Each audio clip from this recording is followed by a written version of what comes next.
we were having quite a giggle because there were these quite fine-looking men queuing up and getting their jag, and occasionally one of them would keel over and faint, pass right out because he'd had this jag in his arm, and there was only 2 or 3 of them, but it was quite funny to watch.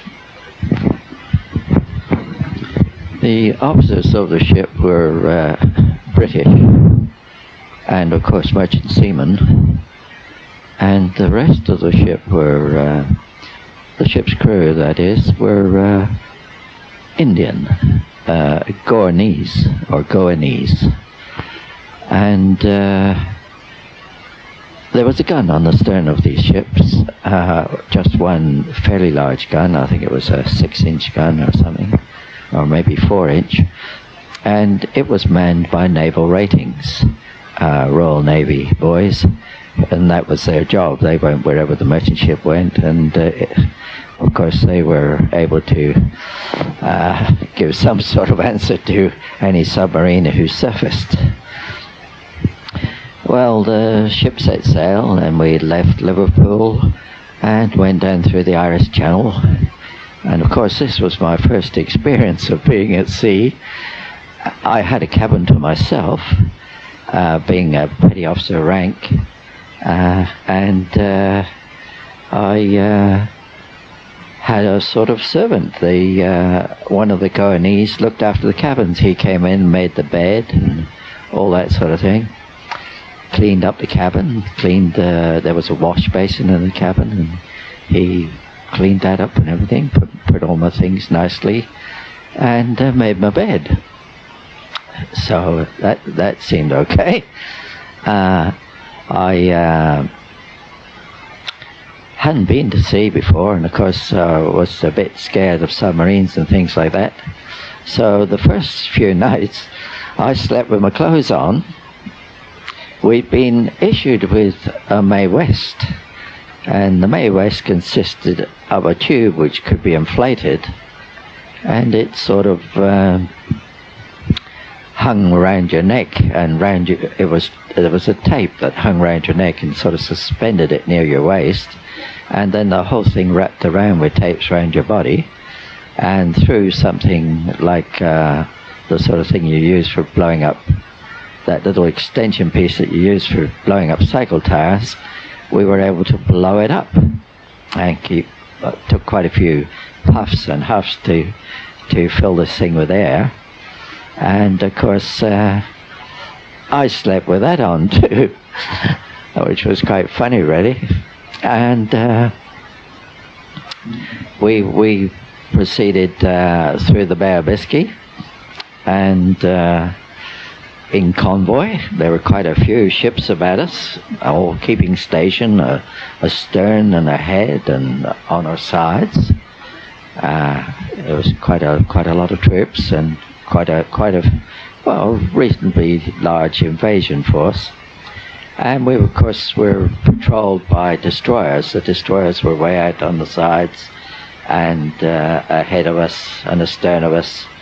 And every so often they would go racing off and drop depth charges, and you could feel the ship shudder a bit as the depth charges went off. And so we proceeded down through the Bay of Biscay, and not knowing where we were going really, but eventually we ended up in West Africa at a place named Freetown. And there we swung round the buoy for quite a few days. There was no shore leave, but the boats were dropped, and we exercised. The troops, the Marines practiced landing in the surf on the beaches near Freetown. And then of course we got the okay to proceed to Dakar. And we proceeded up back the way we came down the coast towards Dakar, and it was hoped that we would be able to land the troops there with General de Gaulle leading the troops, he was on one of the ships with his officers, French, and of course there were quite a few Free French troops on the other ships. And of course we got near Dakar, expecting to be welcomed with open arms by the French people ashore there. I've decided to break in here and give you some background information concerning the Dakar operation. And this is condensed from David Irving's book titled Churchill's War, Volume 1. And it goes on to explain how after Dunkirk and the British evacuation, or the desertion, as the French called it, the French government was further exasperated by British action against the French Navy. And some of these happenings that I'm going to describe to you now will explain why the French weren't too friendly to us when we arrived at Dakar. For example, in Portsmouth and Plymouth, the British naval forces seized 2 French battleships and 4 French cruisers. Just took them over, put the French crews ashore. And whilst this was going on, in Alexandria in Egypt, a British Admiral Cunningham forced a French battleship and 4 cruisers to be put out of action and scuttled, because they'd rather do that than surrender. And then in North Africa, Oran, at a place called Mers el Kabir, there were several more French warships, and another British Vice Admiral, Somerville, had some pretty large ships there, and his guns opened fire for just 9 minutes, and then the port was blanketed in so much smoke that he couldn't see what to fire at. And the French warship Bretagne was blown up and killed over 1,000 French sailors. And the warship Dunkirk ran aground with 210 of her crew killed. And of course there was quite a lot of other damage done there. But one of the other main targets, the warship Strasbourg, charged out of the smoke and the harbour, escorted by 3 French destroyers, escaping or avoiding the magnetic mines that had been laid by the British, and got away from Somerville's task force. So by doing this, Churchill, who had instigated it all, was hardly winning friends or influencing the French to back their old allies, the British.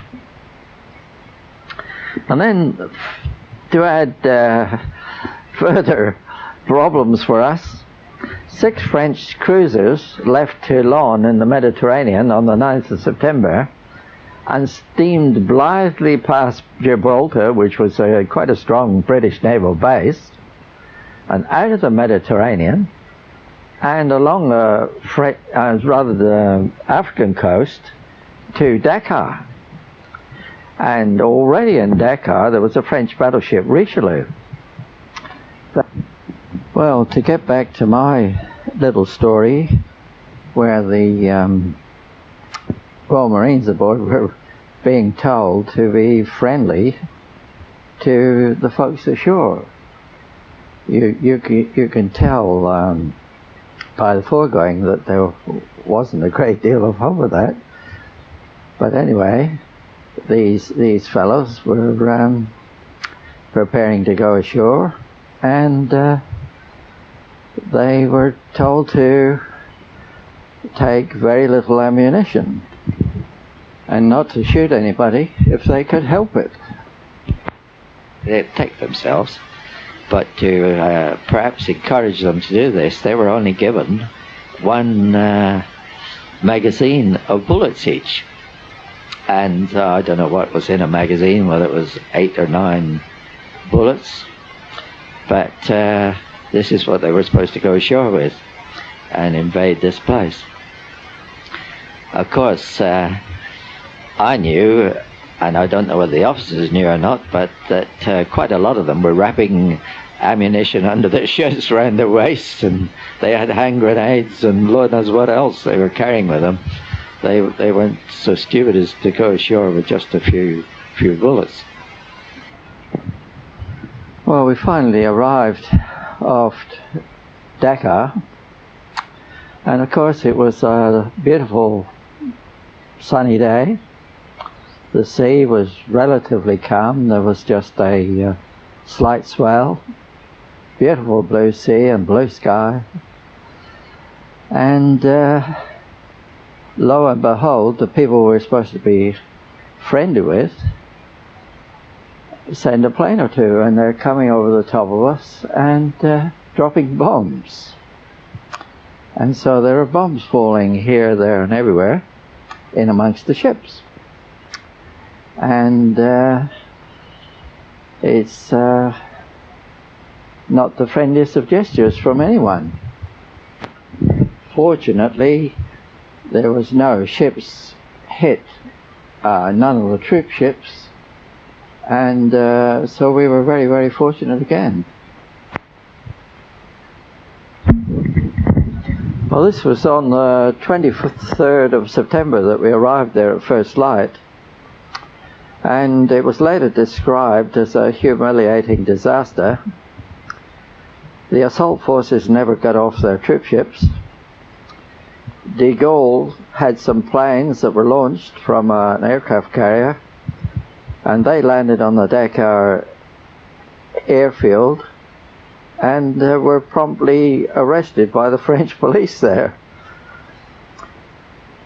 The Dakar fortresses and the battleship Richelieu, which had 15-inch guns, opened fire, and they hit the British cruiser Cumberland amidships. The British sank a French submarine, and the British cruiser Barham was badly damaged by shore guns, and a French submarine torpedoed the British battleship Resolution, causing her to beat an undignified retreat. General de Gaulle went in 1 or 2 boats as an expedition party and headed off towards the shore, and we were well off the shore and so didn't see what happened, but apparently he talked through radio to the commanders of the garrison ashore there, and they weren't having any bar of General de Gaulle. They didn't want to see him and they were going to side with the Germans. So that was that. They fired a few shots at him, I think, and he came back and came aboard the ship, and we went back to Freetown. And that was that little expedition. We then made our way back to Britain. The whole thing was a complete washout.